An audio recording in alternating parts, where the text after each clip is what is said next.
y a 10 000 ans furent créés les hommes, les femmes et les personnes non genrées. Du ciel vint le savoir, les technologies, la seule vie, les plus acides. La liste des cadeaux divins ne connaît pas de limite. Toutefois, rien ne préparait l'humain au plus grand cadeau de la bébelle créatrice. La bébelle créatrice! Certains pensaient que ce cadeau viendrait du ciel, d'autres de la terre, d'autres de l'espace. Mais que nenni! Il vint de Drummondville, dans les années 1950-1960. Ce cadeau fut la poutine. La poutine! Oui. Oui. C'est au milieu du 20e siècle que cette petite ville du centre du Québec devint le nouveau Jérusalem, le berceau de la plus grande création divine que la terre ait portée, la poutine. La poutine! Toutefois, lorsque la bébelle créatrice implanta dans le monde sa création, la bébelle destructrice, La bébelle destructrice. dans son habituelle cupidité, la recrée afin de corrompre les hommes, les femmes et les autres genres. Cette méprisable contrefaçon, vous la connaissez et la pestez. Cependant, tous ne sont pas aussi pieux que nous. Face à cette hérésie, la bébelle créatrice n'aura d'autre choix que d'effacer de la terre les méprisables tentatives d'imitation de sa plus grande création. Malheureusement, la disparition de la contrefaçon amènera aussi la disparition du produit originel. Le récit que vous vous apprêtez à voir s'agit en fait du dernier rempart de la bébelle créatrice contre l'ultime hérésie. L'ultime hérésie. Le récit du jour de la fin.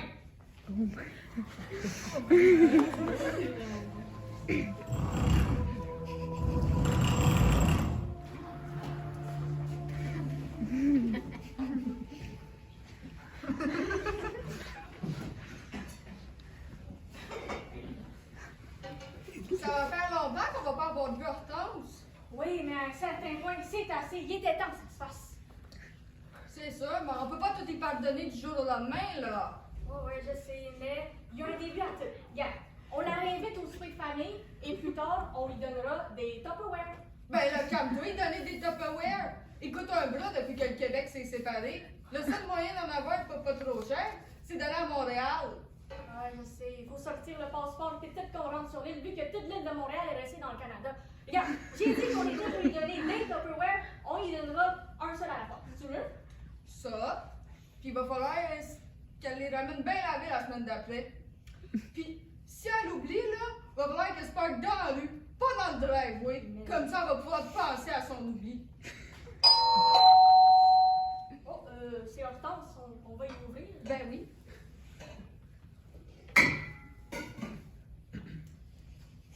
Allô? Hello, Allô? Hello? Hortense, on est content de te voir, ma grande. Ben oui, ça fait trop longtemps, là. Ouais, moi aussi je suis contente de vous voir. Puis les études. Comment ça va? Ben, je viens de finir mon bac en sciences infirmières, puis je commence la semaine prochaine. Déjà, ça va vite, ça va vite. Mais là, toi, t'es-tu embarqué dans le complot de la diététique? Le complot de la diététique. Ouais, c'est lié à l'almanach de l'alimentation équilibrée. Apparemment, là, il essaierait de nous faire croire que la poutine, c'est mauvais pour la santé. Ben, saviez-vous que l'OMS a identifié une nouvelle maladie due à un trop haut taux de cholestérol dans le corps qu'ils ont appelé la poutinite? Bullshit! Cette maladie-là s'est rendue la première cause de mortalité chez les Québécois. La deuxième, c'est l'ébouillantage pendant les bénédictions à sauce brune. Tout ça, là, c'est devant les cancers et les accidents de char. Ouais, j'ai entendu ces travaux-là. Puis j'y croyais pas beaucoup, pour être honnête. Oui, la sauce est chaude quand on plonge le monde dedans pendant les cérémonies. Mais, une copeaux de brûlure au 3e degré, peut-être, je sais pas, peut-être. C'est un vrai problème de santé publique. Insulter de même la poutine. En tout cas, on parlera pas de poutine toute la soirée, là. J'espère. Venez-vous-en dans le salon, on va s'asseoir un peu.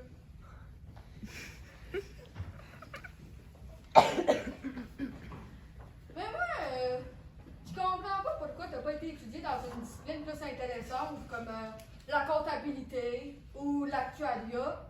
Parce que la médecine, regarde, chérie, au moins elle a pas été en éducation physique, ou pire, en nutrition. Tu sais, toi qu'on y pense, là, toi et ta soeur avez globalement bien tourné. Mais, en termes de fierté, c'est sûr que de devenir prêtresse de la poutine comme ta soeur Avril Soleil, c'est dur à battre. Non. Je vis très bien ma vie sans avoir à suivre les consignes de la page Facebook Ensemble unis contre la poutine au micro-ondes. Mets pas en doute les paroles des 5 publications. Personne suit à la lettre les 5 publications. On mange pas la poutine à tous les jours, puis on fait pas le rituel du fromage 3 fois par jour non plus. Ben oui, c'est ça. Il dit la vérité. Demande au Oliver 2000. Vous avez ça, vous? Un assistant personnel néo-humanoïde transhumaniste déplaçable? Oliver 2000, son nom.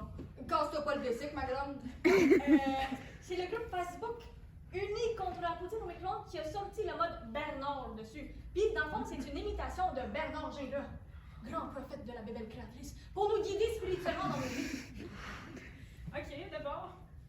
Ok, Oliver 2000, active le mode Bernard. Redemande-y, parce que des fois, il y a de la misère à entendre. Ok, Oliver, active le mode Bernard.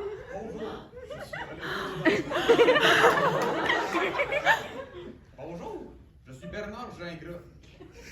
Veuillez choisir une des 3 options suivantes. 1.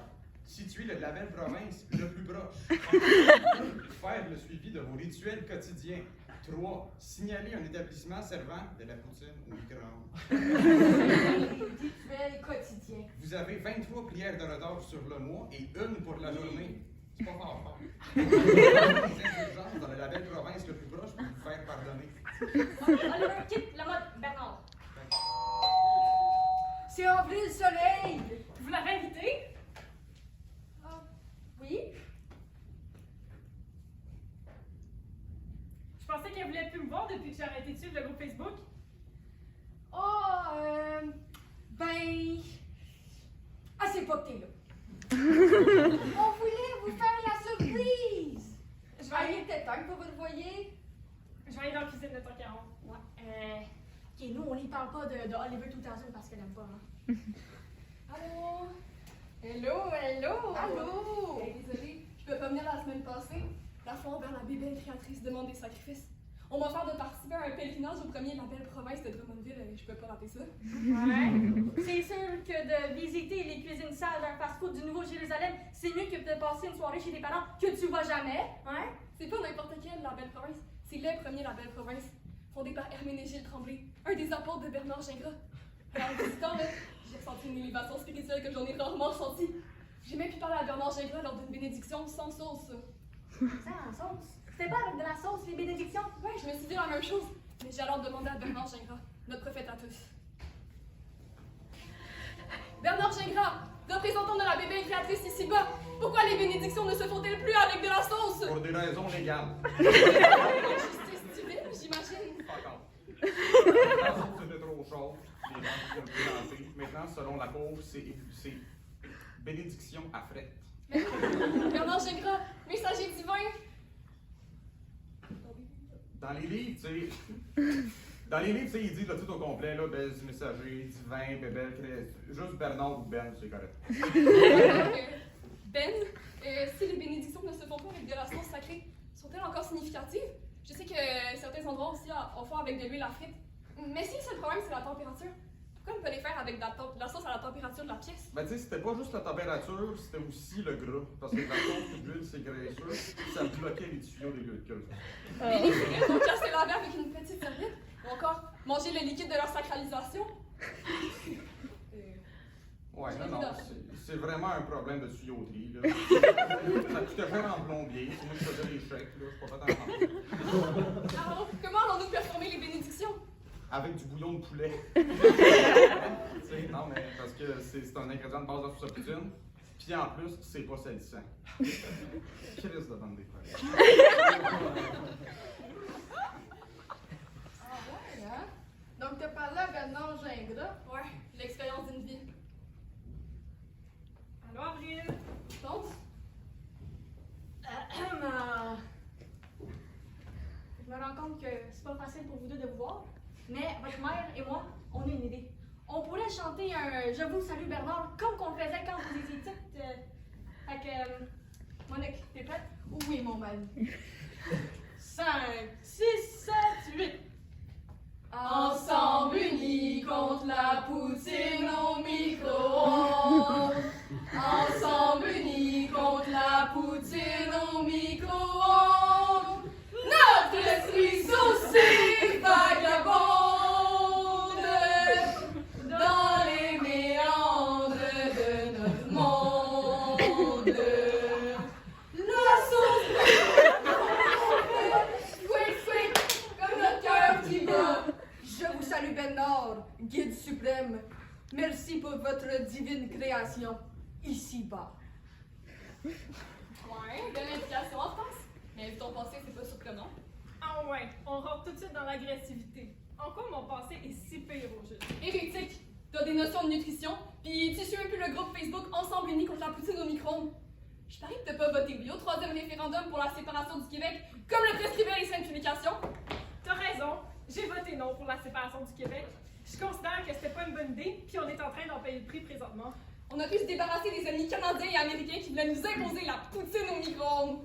Avril, la poutine au micro-ondes vient pas des États-Unis ou de l'Ontario. Ça a été créé par Olivier Primo qui s'est fabriqué dans des usines de Saint-Jean-sur-Richelieu. Hérésie! Olivier Primo, créateur de la poutine au micro-ondes, de la Beach Day et du Beach Club de Pointe-Calumet. Prononce pas son nom devant moi. Je suis le Oliver 2000, votre assistant personnel créé par l'équipe d'Olivier Primo. Puis-je vous offrir une Beach Day énergie? T'en as acheté une œuvre maléfique! La création de la bébelle destructrice pour nous éradiquer! Ben oui, c'est ça. Éradiquer le citoyen moyen de Saint-Jérôme, crise de perte. Sarcastique.